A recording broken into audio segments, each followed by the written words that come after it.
खाने के तेल की कीमतों में एक बार फिर से हलचल हो रही है और जैसे जैसे चीज़ें नॉर्मल होती जा रही है, कहा जा रहा है कि एलपीजी को लेकर स्थिति ठीक हो जाएगी। हालांकि अभी भी बहुत सारे ऐसी चीज़ें वीकेंड के दौरान हुई जो लग रहा है कि अभी भी स्टेट ऑफ हॉर्मुज़ की स्थिति ठीक नहीं है और क्या ऑयल एंड गैस सप्लाई को लेकर चिंताएं हैं। लेकिन चीज़ें धीरे धीरे ठीक हो रही क्योंकि प्राइसेस भी अब क्रूड के देखें तो कम हुए। ऐसे में लग रहा है कि होटल इंडस्ट्री के हालात ठीक होंगे, इंडस्ट्रियल एक्टिविटीज़ बढ़ेगी तो फिर उसका फ़ायदा यहाँ पर डिमांड साइड को होगा। और खाने के तेल में खास करके पाम तेल की कीमतों में अब धीरे धीरे तेज़ी देखने को मिल रही है। लेकिन आगे का आउटलुक क्या है, क्योंकि भारत से डिमांड तो बढ़ेंगे ही क्योंकि आगे फेस्टिवल सीज़न का लंबा लाइनअप है और इस दौरान भारत में अच्छी स्टॉकिंग भी होती है, अच्छी डिमांड भी रहती है, वो एक बड़ा फैक्टर भी है। लेकिन किन किन तेलों के दाम ज़्यादा बढ़ेंगे, इस पर बातचीत करने के लिए हमारे साथ आशीष आचार्य हैं, वाइस प्रेसिडेंट है पतंजलि फूड से। बहुत बहुत शुक्रिया आशीष सर, आपने वक्त निकाला, धन्यवाद सर आपका। नमस्कार विश्वनाथ जी। नमस्कार sir. Thank you so much sir. Sir palm से शुरुआत करते हैं। पाम के दाम तो फिर से बढ़ने शुरू हो चुके हैं, 4,600 रिंगिट के आसपास मलेशियाई पाम फ्यूचर्स ट्रेड कर रहा है। क्या लग रहा है सर, आगे क्या ये ट्रेंड और बढ़ सकता है? आपने अच्छा डिस्क्राइब करा। चीजें धीरे धीरे स्ट्रीमलाइन होती जा रही हैं।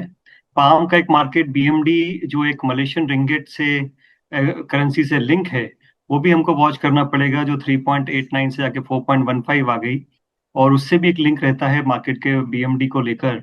लेकिन पाम की डिमांड थोड़ी थोड़ी बढ़ना शुरू हो गई है और इसका एक मेन रीजन जैसे आपने बताया कि स्ट्रेट ऑफ हॉर्मुज धीरे धीरे ओपन हो रहा है, शिपमेंट वेसल्स वहां से पास आउट हो रहे हैं और धीरे धीरे चीजें सामान्य की तरफ होती जा रही, होपफुली जो हो जाएंगी।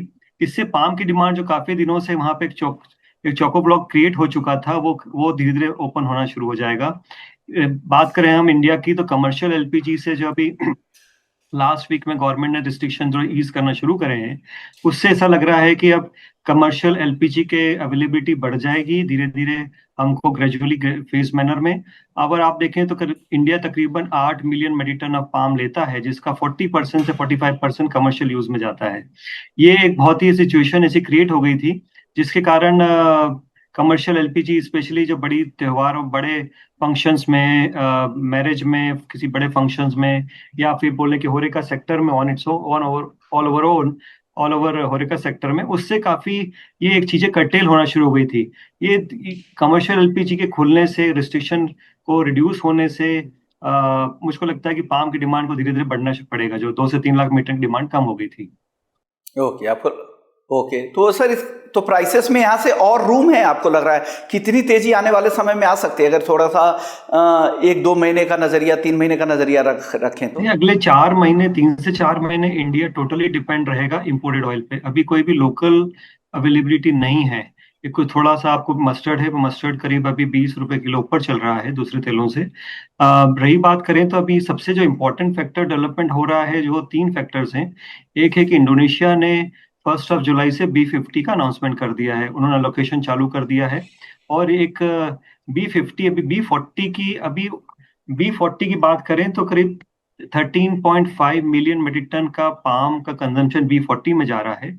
और अगर ये B50 जाता है ग्रेजुअल और फेज मैनर में, तो तकरीबन अगले 6 से 1 साल के भीतर ये तकरीबन 3.5 मिलियन मेट्रिक टन का कंजम्पशन पाम का जो इंक्रीमेंटल B40 से B50 होगा उसमें ज्यादा हो जाएगा।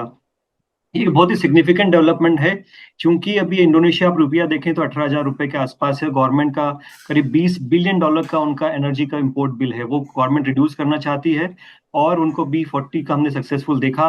अब B40 भी शायद ऐसा लग रहा है कि वो जिस हिसाब से गवर्नमेंट का पीछे से बैकिंग है, पूरा लॉजिस्टिक इंफ्रास्ट्रक्चर धीरे धीरे डेवलप भी हो रहे हैं और आने वाले 2 से 3 क्वार्टर में ये धीरे धीरे हम देखते जाएंगे कि B40 से B42, 43, 45, मुझको लगता है पर्टिकुलरली 2026 के आखिरी तक B43 से 44 हो पाएगा। 2027 के मिड तक थोड़ा थोड़ा हम देखना चाहेंगे कि B50 के आसपास मार्केट जा रहा है। ओवरऑल दूसरी तरफ देखें तो प्रोडक्शन का इतना बढ़ने के चांस नहीं है। मलेशिया का प्रोडक्शन इस बार 500,000 मेट्रिक टन लोअर लग रहा है, इंडोनेशियन का प्रोडक्शन 500,000 मेट्रिक टन ज्यादा लग रहा है। पर अभी सबसे बड़ा जो चैलेंज है वो अल नीनो का है। आगे जाकर इंडोनेशिया में भी ये भी अपना साउथ वेस्ट मानसून होता है जो ऑस्ट्रेलिया से शुरू होता है और पाकिस्तान तक खत्म होता है। इसमें मलेशिया इंडोनेशिया भी बीच में आते हैं। इस बार जो अगस्त के ऑनवर्ड में सारी जो फोरकास्ट आ रही है उसमें एक सुपर अल नीनो की साइकिल डेवलप हो रही है जो इम्पैक्ट करेगी। ऐसा का अनुमान है कि मलेशिया इंडोनेशिया से लेके इंडिया में भी आगे जाके काफी इम्पैक्ट करेगी। उसके कारण ये अभी देखने वाली बात है अगले 2 महीने बाद जब ये शुरुआत हो जाएगी, जो अगस्त सितंबर के बाद शुरू होने के चांस है, उससे प्रोडक्शन में क्या इम्पैक्ट आता है। तो आपने देखा कि इंडिया की डिमांड थोड़ी बढ़ रही है एलपीजी कारण। B50 का अलोकेशन चालू हो चुका है। अल नीनो का एक रिफ्लेक्शन हम देखेंगे अगर वो सही रहा। और चौथी चीज जो है कि अभी इंडोनेशियन गवर्नमेंट खुद भी एक चाह रही है कि नेशनलाइज करे, किसी भी तरीके से एक्सपोर्ट फ्लो को कंट्रोल करे। हमने बीच में देखा था एक पॉलिसी का अनाउंसमेंट, उन्होंने बोला कि सबको रजिस्टर्ड करना पड़ेगा, सबको कंट्रोल करेगी गवर्नमेंट, सेंट्रलाइज एजेंसी करेगी। वो उनको बैकफायर हुआ। वो लगता है कुछ ना कुछ करेंगे, ऐसा लग रहा है उनको। करीब 150 मिलियन बिलियन डॉलर का जो एक्सपोर्ट का उनको लगता है अंडर इनवॉइस हो रही है, उसको कुछ कुछ ना कुछ तरीके से ऐसे की आशंका व्यक्त की जा रही, कंट्रोल करने की कोशिश करेंगे। ये सभी फैक्टर पाम के लिए एक थोड़ी सी नई दिशा को क्रिएट कर रहे हैं। और ये अगर तीनों चारों चीजें सही हो जाती है तो पाम की दिशा ऑन इट्स ओन रहेगी, वो अपना एक चाल खुद चलेगा मार्केट में। सर लेकिन ये नहीं लग रहा है आपकी कच्चे तेल के दाम अगर ज़्यादा लंबे समय तक अगर $70 के नीचे अगर टिक जाते हैं तो क्या वो प्रोग्राम पर कुछ असर होगा, या एज इट इज जारी रहेगा, उसी हिसाब से ब्लेंडिंग प्रोग्राम उनका चलता रहेगा, इंडोनेशिया हो या दुनिया के बाकी हिस्सों में जहां भी ब्लेंडिंग प्रोग्राम चलते हैं? बहुत ही अच्छा क्वेश्चन है, बहुत रिलेवेंट क्वेश्चन है ये। अब चूंकि ये फेज मैनर में गवर्नमेंट एक स्टेट ऑफ हॉर्मुज के क्लोज होने के बाद में जो पूरे वर्ल्ड ने सफर करा है एनर्जी की क्राइसिस में, ये सारी गवर्नमेंट, वर्ल्ड की मेजर गवर्नमेंट की अगर बात करें, यूएस तो अपना ईपी अनाउंस कर चुका है अपना, और वो काफी फुल फ्लो में बायोडीजल में जा रहा है। ऐसा ही यूरोपियन यूनियन भी अपने मैंडेट बढ़ा रहे हैं, इंडोनेशिया मैंडेट बढ़ा रहा है, मलेशिया भी मैंडेट बढ़ा रहा है। हर कंट्री अपना चाह रही है कि वो कुछ ना कुछ ऑल्टरनेट एनर्जी सोर्स को ढूंढे।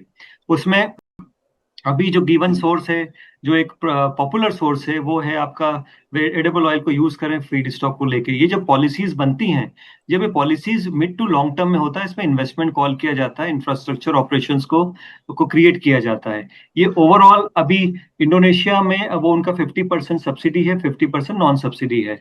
तो इसको देखा, ऐसा कहा जा सकता है कि मैंडेट कंटिन्यू रहेंगे, क्योंकि अब ऐसा एक एक विलिंगनेस आ गई है हर मेजर कंट्रीज में कि हमको डिपेंडेंसी एनर्जी पे कम करे।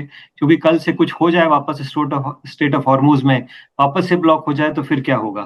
हमने देखा है कि सब कितने पेट्रोलियम के दाम बढ़ते हुए अक्रॉस द वर्ल्ड।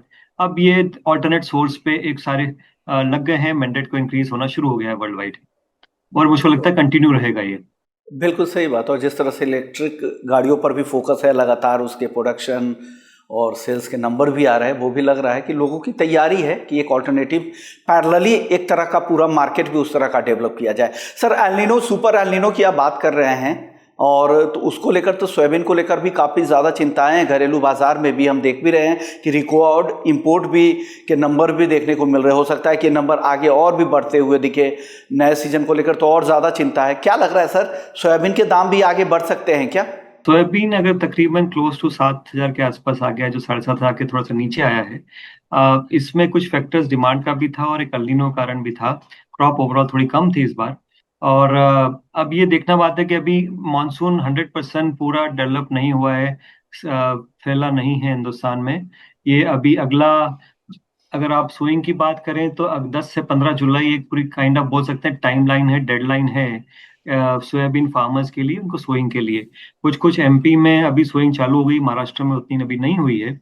और अर्ली वैरायटी की बहुत न्यूज आ रही कि अर्ली वैरायटी की होगी। फार्मर भी समझ रहे हैं कि इस बार अल नीनो का एक चांस हो सकता है, उसकी प्रोबेबिलिटी सभी दूर को सबको मालूम पड़ चुकी है। और इसका इम्पैक्ट मुझको लगता है कि अगर जुलाई अगस्त में अच्छी रेनफॉल रही है, मिड सितंबर तक रेनफॉल रही और अर्ली विड्रॉल हो गया, इसका आने वाले दिनों में विंटर क्रॉप में मस्टर्ड में ज्यादा मुझको इम्पैक्ट लग रहा है। सोयाबीन की क्रॉप तो अभी देखने लायक बात है, क्योंकि मस्टर्ड में अगर अगर आप फिनिशिंग रेन नहीं होती है सितंबर अक्टूबर में, तो फिर आपको एक आपको सॉइल मॉइस्चर की दरकार है मस्टर्ड के लिए। वो आपको नहीं मिलता है, तो ये थोड़ी सी दिक्कत वाली बात हो सकती है। तो वो एक दोनों तरफ से बातें हैं कि फिनिशिंग रेंज नहीं हुई तो सोयाबीन की क्रॉप भी कम हो सकती है, दाना छोटा हो सकता है। और अगर वो नहीं हुई और अर्ली विड्रॉल हो गया, तो फिर हमको वो देखना पड़ेगा कि अभी फरवरी मार्च में जो क्रॉप आती है उसका इम्पेक्ट क्या होगा उसका। So okay. काफी चीज बहुत अप इन द एयर है। किसान खुश हो तो हिंदुस्तान खुश, और हिंदुस्तान इकोनॉमी चलती है, ऐसा सबको चाहते हैं कि इस बार अल नीनो की इम्पेक्ट कम से कम रहे, और किसान खुश रहेगा तो इंडस्ट्री भी चलेगी। ओके, अब देखते हैं किस तरह की, हालांकि जुलाई को लेकर तो अनुमान लगाया जा रहा है वो बेहतर मानसून के लगाए जा रहे हैं, लेकिन अगस्त और सितंबर की बारिश को लेकर काफ़ी ज़्यादा चिंता है, जहां पर एल नीनो पूरी तरह से एक्टिव रहेगा। सर, अब यहाँ से अगर मैं 3-4 महीने की जैसे आप बात कर रहे थे भाव को लेकर, तो कौन से खाने के तेल में ज़्यादा तेज़ी दिख रही है आपको? मस्टर्ड में, सोया तेल में, पाम में, सनफ्लावर ऑयल में, कहाँ पे सबसे ज़्यादा आपको यहाँ से तेज़ी दिख रही है? और परसेंटेज टर्म में, अगर भाव टर्म में ना बता पाए तो परसेंटेज टर्म में बता दीजिए, 4 महीने कितनी तेज़ी आप देख रहे हैं? देखिए, इसी तेजी का एक मार्केट डायरेक्शन का एक फैक्टर बहुत डिपेंड रहेगा कि हमारा मानसून कैसा हम फिनिश होता है इस बार। ये एक अलग डायरेक्शन में जाएगा, क्योंकि अगर आपका इनिशियली अगर मानसून इतना नहीं हुआ, सोया क्रॉप नहीं आई, या फिर हम आगे देखते हैं कि विड्रॉल अच्छा रहा, विड्रॉल जल्दी रहा, तो फिर आगे भी अगले साल फिर थ्रू आउट द ईयर का फिर हमारे पास एक पैटर्न सेट हो जाएगा। उसे डिपेंडेंसी हमारी इंपोर्ट ऑयल पे बढ़ जाएगी। अब सनफ्लावर ऑयल की बात करें, वहां भी क्रॉप का स्विंग हो चुकी है, ऑलमोस्ट फिनिश हो गई है, और अभी अनुमान है कि वहां पे 2 से 2.5 लाख 2 से 3 मिलियन मेट्रिक टन की क्रॉप ज्यादा अच्छी आएगी, इसलिए फॉरवर्ड मार्केट नीचे है वहां पर। सनफ्लावर सनफ्लावर मुझको लगता है अगर क्रॉप डेवलप हो गई, जिसकी जरूरत है, अगर हम मलेशिया इंडोनेशिया की बात करें, इंडिया में अगर मानसून की क्रॉप की बात करें, लोअर क्रॉप की बात करें, तो हमको ऑयल की जरूरत पड़ेगी। सनफ्लावर एक ऐसा प्रोडक्ट है वो दे सकता है। अभी अभी फिलहाल ऐसी जो खबरें हैं वो थोड़ी क्रॉप की अच्छी है, रिपोर्ट अच्छी है उनकी, तो वो 1.5 मिलियन मेट्रिक टन का एक एडिशनल सप्लाई बन सकती है। इसी कारण उसके फॉरवर्ड प्राइसेस नीचे हैं। रही बात अगर बीन ऑयल की बात करें, तो मलेशिया में तो मलेशिया के कंपैरिजन में अर्जेंटीना ब्राजील के जो सोया ऑयल के भाव हैं वो काफी एक बहुत अच्छी तरह कॉम्पिटिटिव लेवल पर टिके हुए हैं। जो कहा जाए कि बीन ऑयल के भाव थोड़े नीचे भी हैं, अगर फॉरवर्ड पाम की बात करें तो उसकी डिमांड कंटिन्यू बनी रहेगी। वहां पे क्रॉप भी बड़ी है, और उनको क्रश भी कर रहे हैं और कंटिन्यू सप्लाई भी कर रहे हैं, तो अवेलेबिलिटी बहुत बढ़िया बनी रहेगी। अगर कोई शॉर्टेज होती है, कहा जाए कि अगर आप अल नीनो को देखते हुए, तो फिर दाम का जो प्राइजेस हैं वो एक अलग दिशा में जा सकते हैं। फिलहाल हमको ये एक वेट एंड वॉच सिचुएशन रखनी पड़ेगी, कैसे मानसून डेवलप होता है, कैसे बी फिफ्टी इंडोनेशिया की पॉलिसी कैसे डेवलप होती है। ये सब चीजें काफी मैक्रो माइक्रो मार्केट जो हैं वो एक बहुत अलग तरीके से जा रहे हैं। उनको अब वॉच करना शुरू करना पड़ेगा हमको अब, क्योंकि अब एज्यूमिंग कि अब स्ट्रेट ऑफ हार्मोज में अब कुछ ज्यादा दिक्कतें नहीं आएंगी तो। बिल्कुल सही कहा आपने, कई तरह की खबरें हैं, और उस तरह के मैक्रो नंबर पे उसका क्या असर होगा, चाहे वो ग्लोबल जो रिस्क दिख रहे हैं वो यहाँ पर सब कुछ देखना पड़ेगा, साथ साथ ही यहाँ पर मानसून की स्थिति भी देखनी पड़ेगी, उस पर ही पूरी तरह से चाल निर्भर है। बहुत बहुत शुक्रिया करेंगे सर आपका, आपने वक्त निकाला, दर्शकों को गाइड किया, इसके लिए बहुत बहुत धन्यवाद सर। ध्यान रखें सर आपका। Thank you so much sir.